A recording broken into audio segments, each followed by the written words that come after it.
자, 이번 장은 새로운 장입니다. 8장 클래스죠. 자, 8장부터는 객체 지향 개념에 대해서 배우죠. 자, 7장까지는 자바뿐만 아니라 모든 언어에서 다 다루는 내용이죠. 기본 코딩 기능이죠. 여러분들이 예를 들어 문제가 주어졌을 때 그 문제를 7장까지 배운 기능을 이용해서 구현하는 과정으로 이루어졌죠. 그러니까 입문자 입장에서는 가장 기본이고 가장 중요하다 그랬죠. 결론부터 말씀드리면 7장까지 사용되는 모든 기능은 객체 지향에서도 그대로 다 사용이 됩니다. 그러니까 7장까지 다루고 8장부터 배우는 객체 지향 다루고 그런 개념이 아니다 이거죠. 우리 앞에 부분 코딩 기본 기능 기본이면서 가장 중요하다 그랬죠. 요즘 입사시험에 코딩 테스트 많이 보죠. 코딩 테스트에서 다루는 내용이 우리 앞에서 배운 7장까지의 기능이죠. 여러분들이 객체 지향 프로그래밍 하다가 또 모르면 또 앞에 가서 복습하고 이걸 반복해 주세요. 8장부터는 이제 본격적으로 객체 지향 개념을 다뤄보겠습니다. 자, 1절 절차 지향 프로그래밍과 객체 지향 프로그래밍의 차이점에 대해서 알아보겠습니다. 자, 먼저 절차 지향 프로그래밍이란 메서드처럼 데이터 입력, 처리, 결과 출력 과정으로 프로그래밍하는 방식을 절차 지향 프로그래밍이라고 합니다. 절차 지향 프로그래밍은 7장까지 사용했던 방식으로 프로그래밍 하자는 게 절차 지향 프로그래밍 방법입니다. 절차 지향 프로그래밍으로 개발하는 언어가 대표적인 게 뭐 여러 가지 언어가 있지만 C 언어죠. C 언어 같은 경우에는 앞에서 실습한 것처럼 데이터를 입력, 데이터 입력 받는 방법이 이제 키보드로 입력 받았죠. 키보드나 아니면 외부 입력 장치, 뭐 파일이나 네트워크, DB 이런 외부 입력 장치에서 데이터를 입력 받아서 그걸 이제 CPU가 처리를 하는 거죠. 처리해서 그 처리한 결과를 출력하는 과정으로 우리가 기능을 구현했죠. 자, 이 절차 지향 프로그래밍 방식은 CPU, 즉 컴퓨터가 데이터를 처리하는 방식을 그대로 흉내낸 거죠. 자, 그림 있죠. 절차 지향 프로그래밍 과정, 데이터 입력, 데이터 처리, 결과 출력. 메소드에서도 이 방법으로 우리가 메소드로 데이터를 전달해주면 처리해서 결과 출력 또는 리턴했죠. 메소드에서 프로그래밍 하는 방법이 대표적인 절차 지향 프로그래밍 방법이죠. 자, 절차 지향 프로그래밍 특징이죠. 일을 처리하는 순서 과정이 중요하죠. 그러니까 입력, 처리, 결과 출력. 순서 과정이 달라지면 새로운 작업 모델이 필요합니다. 컴퓨터의 작업 방식을 프로그램에 적용한 거죠. 자, 이런 절차 지향 프로그래밍 방식으로 프로그램했을 때 가장 이제 단점이 기존 코드의 재사용성이 매우 낮습니다. 7장까지 배운 기능에서도 코드의 재사용성을 위해서 도입한 개념이 뭐죠? 메소드죠. 말씀드렸죠. 메소드도 우리가 기능을 한번 만들어 놓고 그걸 그때그때 데이터만 전달해서 불러서 사용하자. 기존의 기능을 재사용하자는 관점에서 도입된 게 메소드죠. 절차 지향 프로그래밍에서도 코드의 재사용성을 위해서 여러 가지 방법이 도입됐습니다. 뭐 메소드 비롯해서. 그러나 현재 프로그램은 기능이 점점 복잡해지고 또 사용자 요구가 많아지니까 또 기존에 개발해 놓았던 기능도 새로운 기능을 점점 확장해야 되고 이런 프로그램이 점점 규모가 커지게 되죠. 그러니까 기존에 절차 지향 프로그램에서 도입한 이런 재사용성을 높이는 이런 기능을 도입해도 프로그래밍을 효율적으로 개발 유지하는데 한계가 발생했습니다. 자, 절차 지향 프로그래밍 방식으로 프로그래밍하는 대표적인 예가 우리 실생활에서 찾아보면 조각하는 과정 있죠. 이 과정을 이제 절차 지향 프로그래밍에 비유할 수 있습니다. 예를 들어 조각가가 주문자로부터 이제 조각에 대한 의뢰를 받죠. 기존에는 뭐 주문자가 예를 들어 조각가한테 왼손에 창을 들고 있는 조각상을 조각해달라 이런 식으로 요구를 했다 이거죠. 그런 요구를 다 받아가지고 이제 조각을 하기 시작하죠. 원석을 구해서 왼손에 창을 들게끔 이제 조각을 해나가는 거죠. 해나가다가 갑자기 의뢰인이 이제 조각상을 놓을 자리를 고려해 보니까 왼손보다는 오른손에 창을 들어야지 조각상을 올바른 자리에 위치할 수 있다. 이런 식으로 생각이 바뀌어가지고 조각가한테 오른손으로 창을 쥐게 하라. 이런 식으로 이제 의뢰자가 조각가한테 요청을 하죠.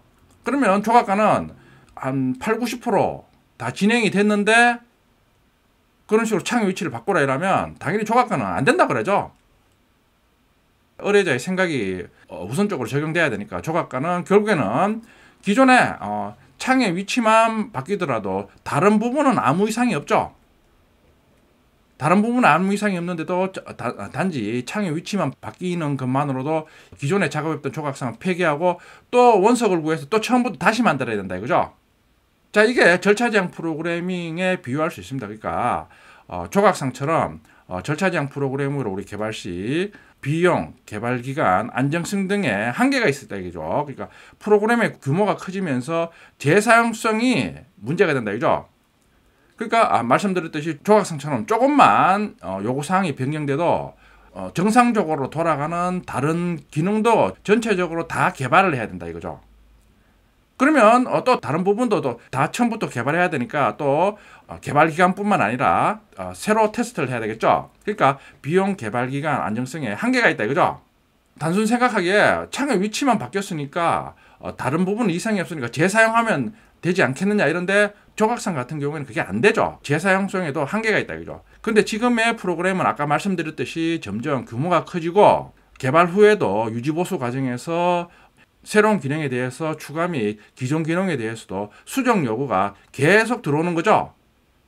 자, 그렇기 때문에 기존의 절차 제한 프로그래밍으로 우리가 규모가 큰 프로그램을 만들기에는 점점 한계에 부딪히게 됐다 이거죠. 자, 그래서 나온 게 이제 객체 지향 프로그래밍 방식이죠. 자, 1.2절에서는 객체 지향 프로그램에 대해서 알아보겠습니다. 자, 객체 지향 프로그램은 사람 입장에서 객체 중심으로 프로그래밍 하자는 관점이 객체 지향 프로그램입니다. 자, 객체 지향 프로그램의 특징. 사람이 생각하고 행동하는 방식으로 프로그래밍 하자는 의미입니다. 순서 과정이 중요하지 않습니다. 우리 앞에 절차 지향 프로그램은 데이터 입력, 처리, 결과 출력 이 과정대로 프로그램 했죠. 객체 지향 프로그램도 뭐 100%는 아니지만 절차 지향 프로그램만큼은 상대적으로 그런 순서 과정이 중요하지 않습니다.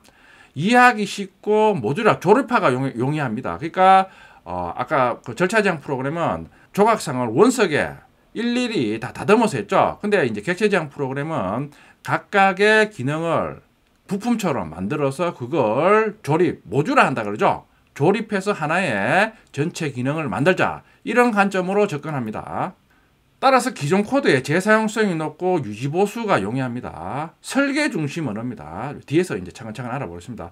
자, 객체 지향 프로그래밍으로 이제 프로그래밍 방식은 우리 실생활에서 비유를 하면 자동차나 공장에서 어떤 제품 만드는 과정으로 비유할 수 있습니다. 자, 자동차 만드는 과정, 신차를 만든다고 계획했을 때 먼저 처음에 설계를 하죠.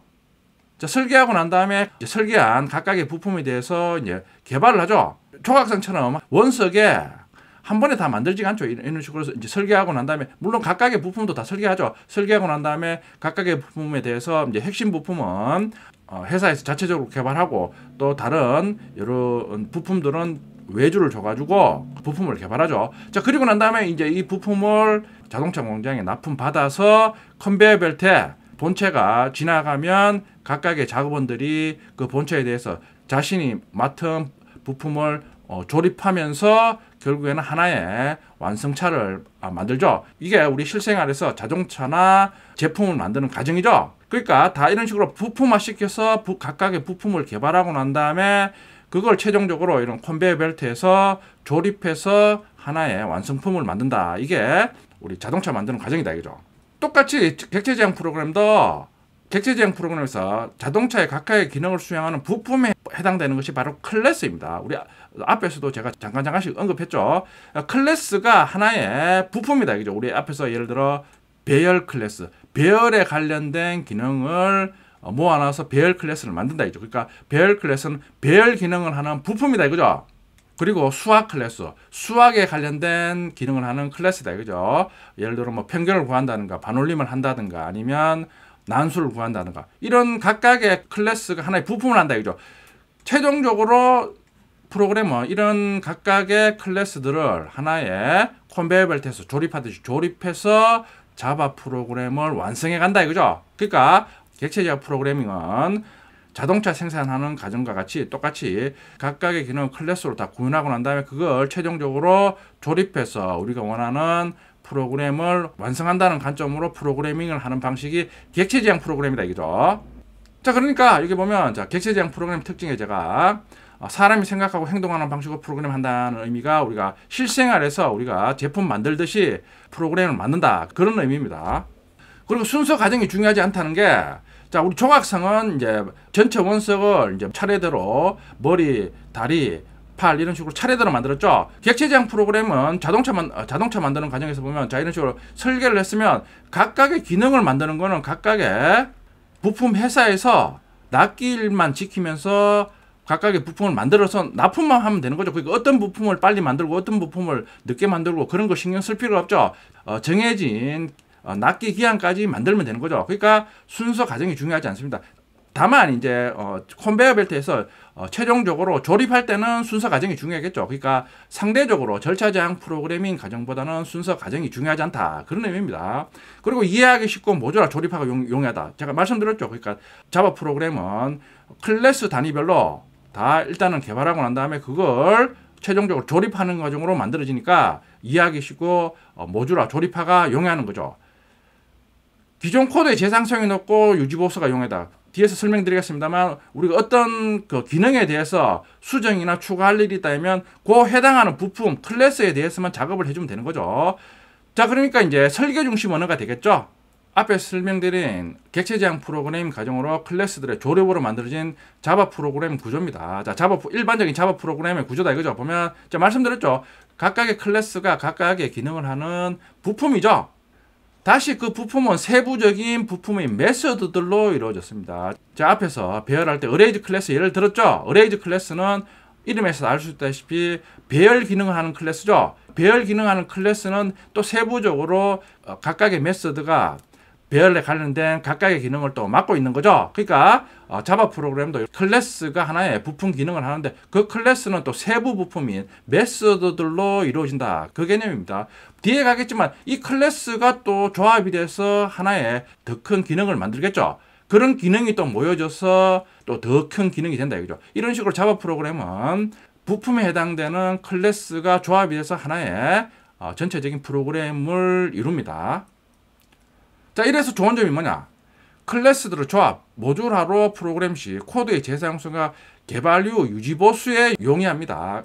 자, 예를 들어 우리 앞에서 자동차 제조 공정을 예를 들면 자동차를 만들다가 자, 미국에서 5,000대 주문 요청이 들어왔습니다. 자, 그러면 이제 공장에서 이제 미국에서 5,000대에 대한 주문을 받아서 이제 만들겠죠.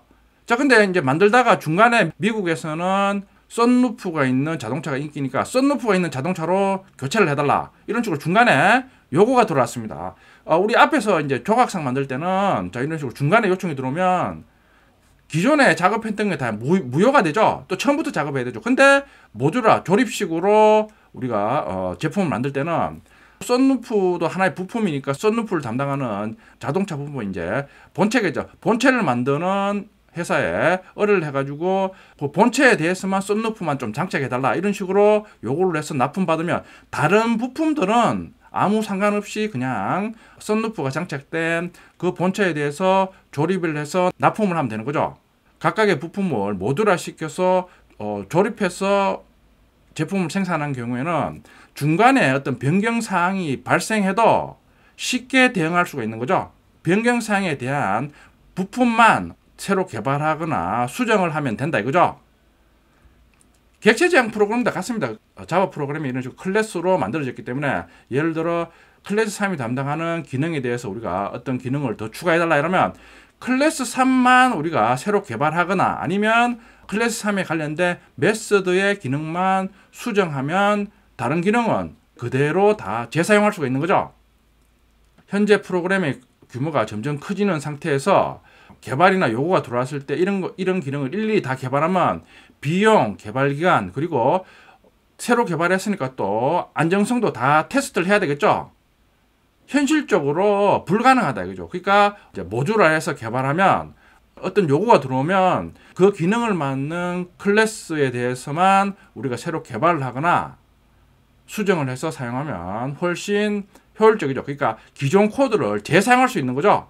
그러니까 지금은 자바뿐만 아니라 모든 언어가 다 객체지향 프로그래밍으로 개발을 하는 거죠.